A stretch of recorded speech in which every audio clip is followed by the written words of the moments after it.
After posting this transformation, everybody was asking, how on earth did I get this to turn out like this? I'm going to show you guys the steps that I did, so that way you guys, if you have anything like this, that you can go ahead and do this too. It's really about having the right products and paying attention to where the matting is. This person, the matting was at least 2 inches about, for the most part, all around the head, off of the scalp. So that made a big difference, because if all of the matting was really at the scalp, we would have had to take a different process. So the first thing I did is ran water through it. I turned on warm water and I let it run through the hair for a really long time.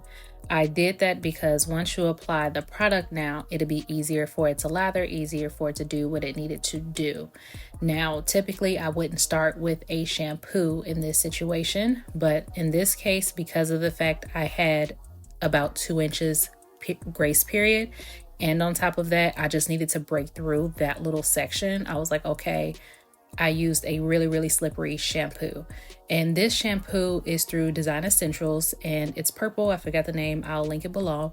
But it's like a super slippery, like, I don't know how to explain it, but it's for silk presses. It was actually designed for that. But it is very slippery. So I put that on there, and once it gets to a spot where there's any knots, and you able to get it into the section, it literally came right apart. So that's what I did first. Now I did it this way instead of doing the conditioner and all of that, or just cutting them and restarting over, is because the point was to save as much as possible within the 2-hour time frame that we had. So with that being said, we want to save and we just want to pull them away from each other. So that's what we did.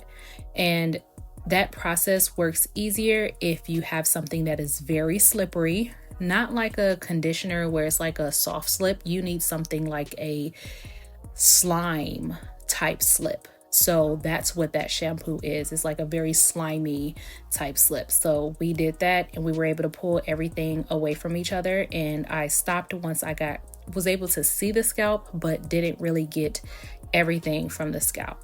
I did it that way because I want to be able to go in and pay attention to the areas that are closer to the scalp and cut. So when you have the hairs that are like really closer to the scalp and that scalp has not been touched in a really long time, it can be very sensitive. So that part I wanted to do outside of the bowl so I could really see. And as well, as you can see, he's just laying here. And I told him, like, if anything hurts, just let me know. And he just laid there fine. The part that did bother him is when we got ready to start cutting. So that goes to show, because you guys will see like how gentle that process is compared to this one. You would think this part would hurt more, but because we had such a far gap from where his scalp was to where the knotting was, he was fine with all of this. So after we broke everything up and I was able to see the scalp and stuff again, I went through and shampooed and did everything as normal. So typically what I would do when someone has went a long time without touching their locks, I would go through a deep cleansing process. So that's pretty much what I did. So that way I can make sure the locks was not showing any dirt residue and all of that as it was coming out. So now I wasn't able to get everything out of the locks and pick all the lint pieces and things out, because like I said, we only had 2 hours. So we just separated, and now I'm going to go through and get all of the areas that kind of look like they're webbed together, and I'm going to use scissors. Now you have these pieces that were like just hanging. I just cut those because it's a drastic different size in the lock, so that there was no point. All the rest of his locks are pretty much the same size as that one. So all the things that were like super skinny, I cut off, and I took that extra hair and added those to the connecting lock to the lock that was next to it. So I went through, did all of that first, and just cleaned up parts. So anytime that you're going to be cleaning up the parts, you want to go through and make sure you're cutting closer to the lock, not closer to the scalp, because you want the hair so that way when you add it to the lock that it's able to stay secure and you have enough to be able to crochet that piece into the lock that is already there. So I just went through, cleaned up the parts on each one, and then I went ahead and crocheted the pieces into the locks that it needed to go in. That's about the gist of what everything needed to be done with this section. A whole lot of part cleaning up and basically crocheting that loose hair into the other ones and making sure that the parts were wide enough to carry the locks that he has going forward. So you don't want to just go in and just start cutting and cutting. You want to make sure that the parts that you are parting has a strong enough base. So he has some areas that had those skinny locks and things like that, and those typically come from when it's not retwisted as it should, and some locks were combined and some should not have been combined. So when you have that, you end up having a pretty awkward looking base going on. So we just went through and cleaned it all up and crocheted any loose hair.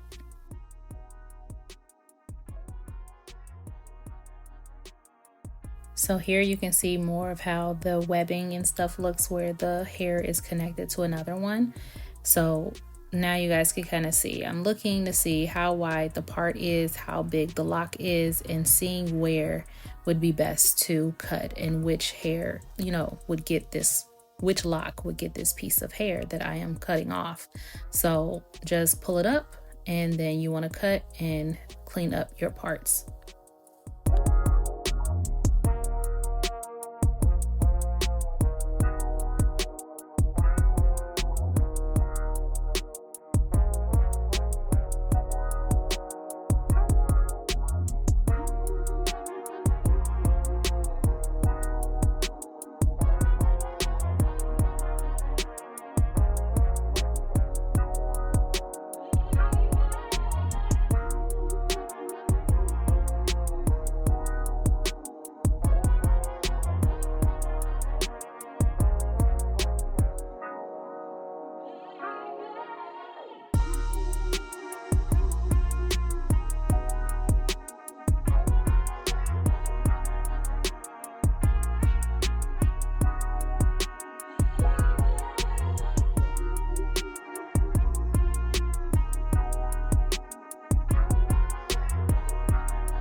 Anytime you're working with a perimeter where the person is getting a haircut around the perimeter, you want to make sure that the fronts are large enough so that way as they get their haircut, that area, if it's ever tapped, the lock is not going to be too small where the lock will eventually fall off in the front part of the head.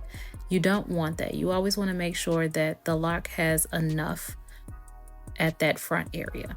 So that's pretty much what I'm doing. I'm going through making sure that that front lock has extra room and a larger base, so that way as that lock grows out, one, it's not going to fall off, and on top of that, it has a good enough base just in case whoever cuts his hair, if it ever gets a little nick there and that area gets smaller.